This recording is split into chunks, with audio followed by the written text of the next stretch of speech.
और इस बीच आपको बड़ी खबर दे रहे हैं, जहां पर पूर्व आईएएस मोहिंदर सिंह के घर पर ईडी का छापा पड़ा है। निवेशकों से जालसाजी के कारण ईडी ने छापा मारा है। आपको बता दें कि करोड़ों के हीरे नकदी बरामद किए गए हैं। तो ईडी ने रिटायर आईएएस अफसर और नोएडा अथॉरिटी के पूर्व सीईओ मोहिंदर सिंह के चंडीगढ़ स्थित आलीशान कोठी के साथ ही दिल्ली, नोएडा, चंडीगढ़, मेरठ और गोवा में छापे मारे हैं। इन छापों में अधिकारियों ने करीब 1 करोड़ से अधिक नगद, 12 करोड़ रुपए के हीरे और कई ऐसी चीजें हैं जो कि बरामद हुई है। आपको बता दें कि ईडी का छापा पड़ा है। पूर्व आईएएस मोहिंदर सिंह के तमाम ठिकानों पर छापा पड़ा है। कई घोटालों के नाम भी उन पर लगातार लगे हैं और इसको लेकर विजिलेंस उन्हें लंबे समय से तलाश रही थी। तो 1 करोड़, देखिए 7 करोड़ के हीरे हाथ में लेकर अधिकारी दिखाते नजर आ रहे हैं। प्रवर्तन निदेशालय का छापा पूर्व आईएएस मोहिंदर सिंह के घर पर पड़ा है और लगातार उनकी तलाश की जा रही थी।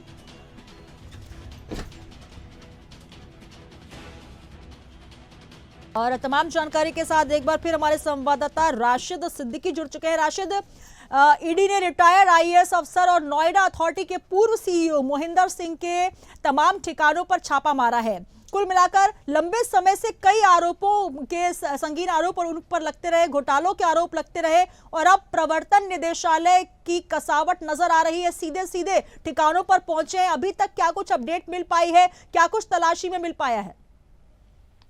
देखिए, बिल्कुल सुनीता, अगर हम बात करें जिस तरह से उत्तर प्रदेश में नौकरशाहों के भ्रष्टाचार की, तो जिस तरह से एक की एक परतें खुलती चली जा रही है, मोहिंदर सिंह जिसके ऊपर गंभीर आरोप लगे हैं, बिल्डरों को लाभ पहुंचाने का, महंगे फ्लैटों को कर रख रखाव और उसको बेचने का और उसके साथ में कई गबन का, तो लगातार जिस तरह से ईडी ने अपनी कार्रवाई की है और ऐसे में जो छापेमारी की है उन्होंने, चाहे वो दिल्ली रहा हो, चंडीगढ़ रहा हो, मेरठ रहा हो, गोवा रहा हो, और जिस तरह से कुबेर धन उनके घर से बरामद हुआ है, क्योंकि हीरो की खदान अगर हम बात करें तो 12 करोड़ से अधिक के हीरे, 1 करोड़ रुपए कैश, तमाम जेवरात, इस तरह में अभी हालांकि जिस तरह से ईडी की जो कार्रवाई है अभी चल रही है और लगातार कई चीजें का खुलासा अभी होना बाकी है, क्योंकि जाहिर सी बात है जिस तरह से परिवर्तन, जिस तरह से ये नोएडा अथॉरिटी के चेयरमैन रहते हुए इन्होंने भ्रष्टाचार का खेल खेला है, उसके बाद इसमें से कई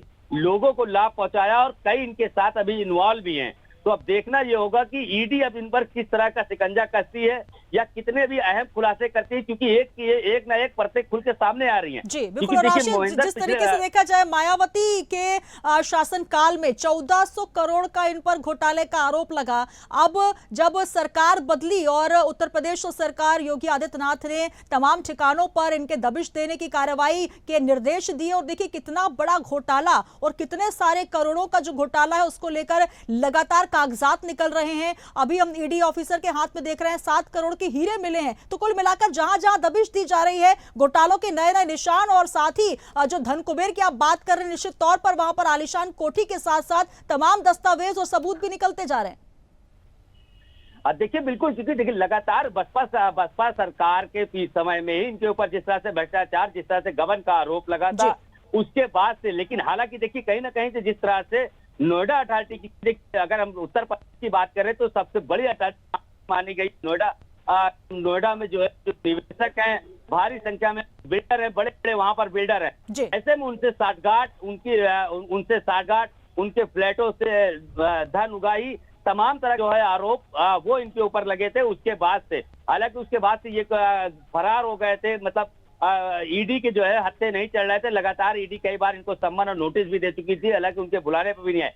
लेकिन अब जिस तरह से फ्लैट घोटाले में ईडी ने सख्ती दिखाई, उसके बाद से जो उन्होंने जांच प्रक्रिया चालू की, जो छापेमारी का जो दौर उन्होंने चलाया और जिस तरह से जो छापेमारी में जो हीरे, जवाहरात और कैश बरामद हो रहे हैं और कई ऐसे अहम दस्तावेज ईडी के हाथ लगे हैं, कई ऐसे सुराग लगे हैं, इसमें कई पूर्व मंत्री, पूर्व विधायक की संलिप्तता भी सामने देखने को आ रही है। हालांकि अभी इस पर ईडी अफसर अभी कुछ बोलने के लिए तैयार नहीं, क्योंकि उनका साफ तौर पर भी कह रहा है क्योंकि अभी कार्रवाई चल रही है, अभी जांच हो रही है, इसमें और भी जो भी इसमें बिल्कुल, तो तरीके कहीं से ना निकल कहीं जाएगा वो लंबे मीडिया तार के यहाँ सामने पर रखी खुलते जाएगी। नजर आएंगे। कौन कौन से अफसर हैं, कौन कौन सी सरकारों के नुमाइंदे हैं जो जुड़े हो सकते हैं, ये भी देखना दिलचस्प होगा। तो बहुत बड़ा खुलासा इसके साथ हो सकता है। बहुत शुक्रिया राशिद हमारे साथ जुड़ने के लिए। तो बहुत बड़ा मामला ये इसलिए है क्योंकि मायावती सरकार के समय से 1400 करोड़ रुपए के स्मारक घोटाले में इनका नाम था। ईडी ने रिटायर आईएएस अफसर और नोएडा अथॉरिटी के पूर्व सीईओ मोहिंदर सिंह के चंडीगढ़